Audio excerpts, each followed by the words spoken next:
Saudi আরবে অভিবাসীদের বিরুদ্ধে কঠোর অভিযান। সৌদি আরব জুড়ে চলছে অবৈধ অভিবাসীদের বিরুদ্ধে নজিরবিহীন অভিযান। মাত্র এক সপ্তাহে গ্রেপ্তার করা হয়েছে ২১,৪৮৫ জন অভিবাসী। ৯ থেকে ১৫ই জানুয়ারি পর্যন্ত পরিচালিত এই অভিযানে ধরা পড়েছে আবাসিক, শ্রম এবং সীমান্ত নিরাপত্তা আইন ভঙ্গকারী হাজার হাজার অভিবাসী। তাদের মধ্যে রয়েছে ইয়েমেন, ইথিওপিয়া এবং অন্যান্য দেশের নাগরিক।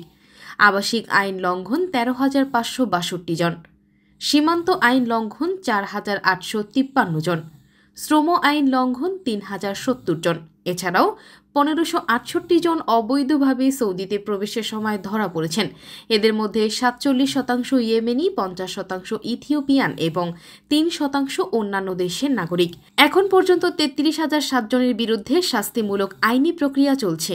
তাদের মধ্যে ৩০,৩৩৫ জন পুরুষ এবং ২,৬৭২ জন নারী। ২৫,০০০-এরও বেশি অভিবাসীকে ভ্রমণের নথি তৈরিতে সহযোগিতা করা হয়েছে। ইতিমধ্যেই ১১,৯৫৫ জনকে নিজ দেশে ফেরত পাঠানো হয়েছে। শাস্তি ১৫ বছরের কারাদণ্ড, জরিমানা ১০ লাখ সৌদি রিয়াল। সৌদি আইনে যে কোনো ধরনের অবৈধ প্রবেশ বা সহযোগিতা দণ্ডনীয় অপরাধ। কর্তৃপক্ষ সবাইকে সতর্ক থাকার আহ্বান জানিয়েছেন।